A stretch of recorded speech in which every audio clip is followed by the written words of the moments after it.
रहीम। प्यारे बच्चों, दोबारा आ जाइए इस नए वीडियो के अंदर। आपका इस्तकबाल है, वेलकम है।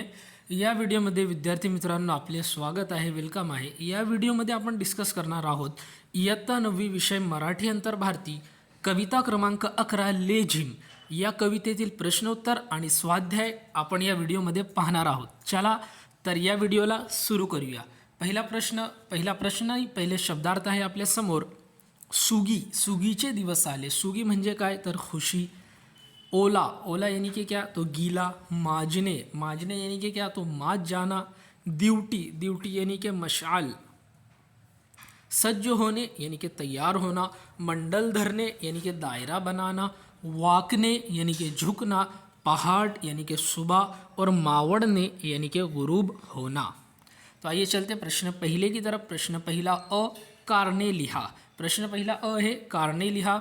शेतकऱ्यांचे मन प्रसन्न झाले कारण शेतकरी जो है, किसान जो है, उनके मन उनके दिल खुश हो गए, प्रसन्न हो गए। क्या वजह है? उत्तर, पाऊस पडल्यामुळे रान हिरवेगार झाले आहे। बैलांना ओला चारा उपलब्ध झाला आहे म्हणून ते माजले आहे आणि सुगीचे दिवस सुरू झाले आहेत, म्हणूनच शेतकऱ्यांचे मन प्रसन्न झालेले आहे।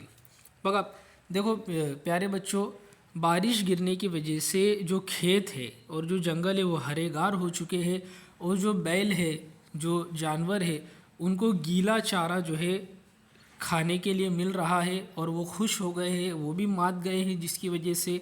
और सुगीचे दिवस यानी खुशी के दिन जो है किसानों के शुरू हो चुके हैं, फसल काटने के दिन शुरू हो चुके हैं, इसलिए उनके जो है मन प्रसन्न हो चुके हैं। पुढचा प्रश्न आपल्या समोर। प्रश्न पहिला आ, आकृती पूर्ण करा। लेझिम खेळणाऱ्यांची तैयारी। जो शेतकरी, जो किसान लेझिम खेलने वाले हैं, उनकी तैयारी क्या है? तो आइए देखते हैं इसका उत्तर। लहान मशाल पेटवली, एक छोटी मशाल उन्होंने जला दी है। कमरेला कापड़ाचे पट्टे बांधले, कमर पर जो है कपड़े के पट्टे बांधे हुए हैं। डफ व झांझ घेतले, बजाने के लिए डफ और झांझ लिया है। रांगेत उभे राहिले, एक लाइन और कतार में वो खड़े हो गए हैं। पुढचा प्रश्न आपल्या समोर। प्रश्न क्रमांक 2, लेझिमचा मेळा किती वेळ खेळत होता? लेझिम का जो मेला है वो कितनी देर तक खेलते रहा, कितनी देर तक जो है उन्होंने खेला? याचे उत्तर आहे पहाट होईपर्यंत, सुबह होने तक, तारे थकल्यानंतरही। यहाँ तक के तारे जो है, सितारे, वो थक चुके, वो गुरूब हो चुके, लेकिन तब तक भी लेझिम का मेला जो है खेलता रहा। चंद्र मावळतीला उतरल्यावरही, चांद जो है उतर गया, मावड़ गया, यानी कि चांद भी गुरूब हो गया, चांद भी नजर आना बंद हो गया, जब तक ये लेझिम का जो मेला था ये खेलता रहा। पुढचा प्रश्न आपल्या समोर। प्रश्न क्रमांक 3, कवितेतील खालील ओळींचा तुम्हाला समजलेला अर्थ लिहा। कविता की कुछ लाइनें यहाँ पर दी गई है, उनका जो अर्थ, मीनिंग, मतलब हमें जो समझ में आया वो हमें बताना, लिखना है। तो आइए कवितेतील ओळी बघा। पहिली ओळ आहे, दिवस सुगीचे सुरू झाले। सुगीचे दिवस सुरू झाले म्हणजे काय तर शेतातील धान्य काढायला सुरुवात झाली आहे। दिवस सुगीचे सुरू झाले म्हणजे खेत में का जो अनाज है, जो फसल है, जो गल्ला है, उसे निकालने की शुरुआत हो चुकी है, उसे काटने की शुरुआत हो चुकी है। दुसरं वाक्य आपल्या समोर आहे, लेझिम चाले मंडल धरुनी। दूसरी ओळ काय आहे? लेझिम चाले मंडल धरुनी। लेझिम जो है मंडल को पकड़ के चलता है। इसका मतलब क्या है? लेझिमचा खेळ ज्याप्रमाणे गोलाकृतीत खेळला जातो त्याचप्रमाणे सुगीच्या दिवसात गोलाकृतीत आनंदाने काम करत आहेत। जिस तरह लेझिम का जो खेल है एक दायरा बना के और एक गोलाकृति के अंदर खेला जाता है, इसी तरह सुगी के दिनों में जो किसान है वो भी एक गोल दायरे की शक्ल में अपने खेतों में खुशी खुशी काम करते हैं।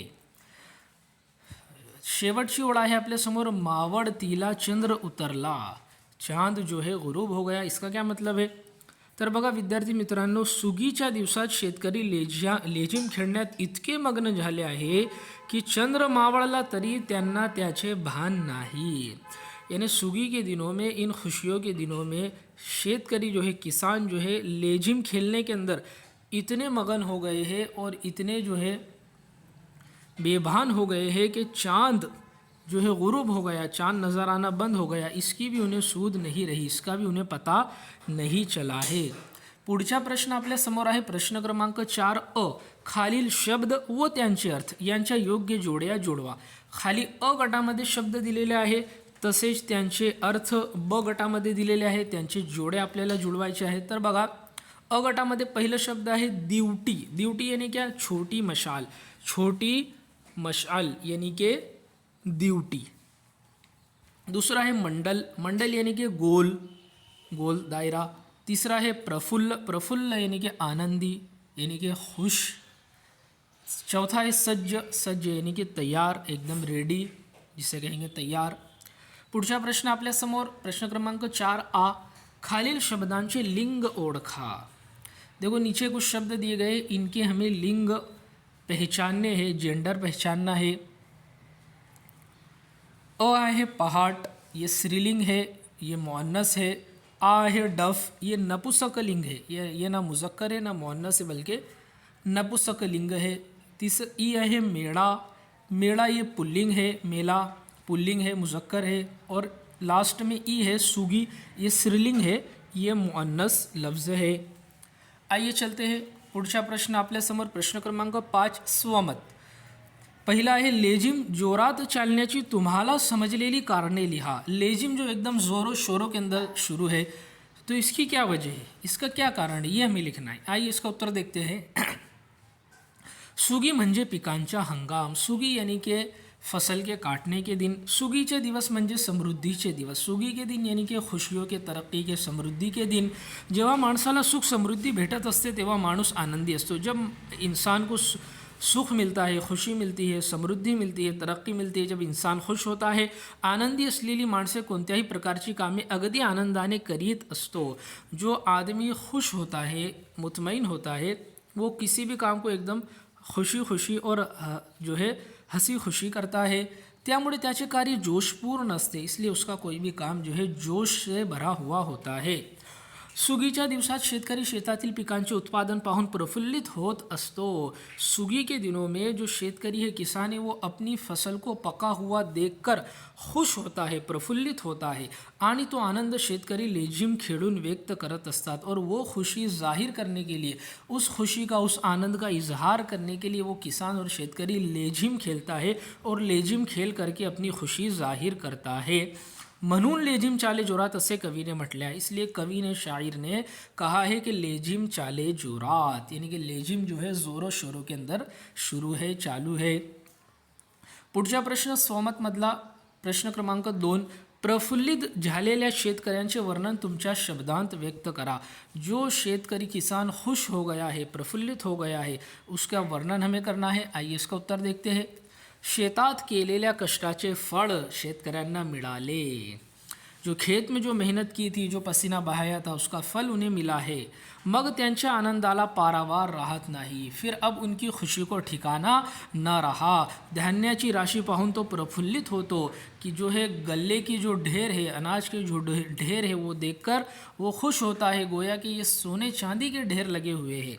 मग आनंदाने लेझिम खेळू लागतो. फिर वो खुशी से जो है लेझिम खेलना शुरू कर देता है, लेझिम खेलने लग जाता है.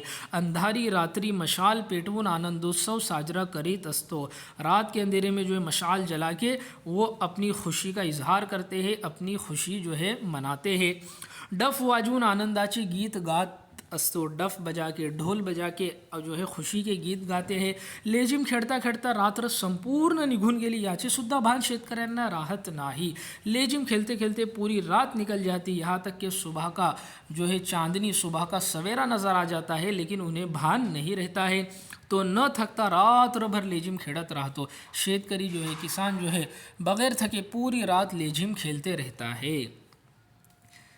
पुढचा प्रश्न आहे आपल्या समोर प्रश्न क्रमांक 6 अभिव्यक्ती. हा अभिव्यक्तीचा प्रश्न आहे, पर्सनल रिस्पॉन्स का क्वेश्चन है ये. सुगीच्या दिवसातील शेताचे सौंदर्य तुमच्या शब्दांत लिहा. सुगी के दिनों में खेतों की जो खूबसूरती है, जो खूबसूरत नज़ारा खेतों में हमें कुदरती नज़ारा जो नज़र आता है, वो उसके बारे में हमें लिखना है. उत्तर सुगीच्या दिवसात शेतात अन्नधान्याचे, कापसाचे ढीक लागलेले असतात. सुगी के दिनों में खेतों के अंदर गल्ले के, अनाज के और जो है और कणस के जो पीक पकता है, उसके ढीक जो है हमें उसके ढीगले लगे हुए दिखते हैं.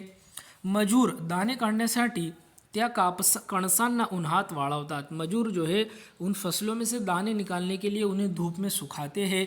त्यामुळे जमिनीवर हिऱ्यांनी जडलेले कणस पडलेले आहेत असे वाटते। तो ज़मीन के ऊपर गोया के हीरे जड़े हुए हैं, वो कणस ऐसे लगते हैं जैसा कि ज़मीन के ऊपर हीरे बिछे हुए हैं। बैलगाड्यांची ये जा वो घंटानादामुळे संगीतमय वातावरण निर्माण होते। बैलगाड़ों का जो है फसल लेके जाना लाना, माल आना जाना, और उनके जो है बैलों के जो गले में घंटा होता है वो बजने से ऐसा लगता है एक संगीतमय वातावरण जो है निर्माण होता है। हा वातावरण खरोखरच मनात सुखदायी ठरतो। ये वातावरण दिल में एक खुशी और एक सुख पैदा करता है। धान्य काढणारी यंत्रणा जणू स्वच्छ व सुंदर मोती बाहेर फेकत आहे असे वाटते। जो अनाज निकालने का बाहर जो दाने निकालने का मशीन है, वो जब अनाज बाहर फेंकता है तो ऐसा लगता है सुंदर हीरे मोती बाहर निकल रहे हैं। पांढरे पिवळे दाणे बघून शेतकरी लेझीम खेळतो, और ऐसे जो है सफ़ेद और पीले दाणे देखकर शेतकरी लेझीम खेलता है। त्यामुळे त्यांना मिळणारा आनंद जणू निसर्गाची देणगी आहे। इसलिए शेतकरी को, किसान को मिलने वाली जो खुशी है वो कुदरत की, खुदा की देन है असे वाटते। सुगीच्या दिवसात शेतकरी बहरतात आणि शेतीही बहरते। इसलिए इन सुगी के दिनों में शेतकरी भी, किसान भी खुश हो जाता है, बहाल हो जाता है, और खेती ही उनकी खेत भी जो है लहलहाती है और जो है बहरती है। तर विद्यार्थी मित्रांनो, इथे आपला हा व्हिडिओ पूर्ण झाला, संपूर्ण झाला। आपण या कवितेतील प्रश्न उत्तर आणि स्वाध्याय पाहिला, आणि और जो है इसके मतलब मानी भी हमने कुछ कुछ उर्दू में देखे। प्यारे बच्चों, उम्मीद है आपको ये वीडियो पसंद आया होगा। इस वीडियो में जो दिए गए सवालात और जवाबात है आप अपनी कॉपी में लिखेंगे और आने वाले वीडियो का इंतज़ार करेंगे। जब तक के लिए शुक्रिया, खुदा हाफिज़। मिलते हैं नेक्स्ट वीडियो में।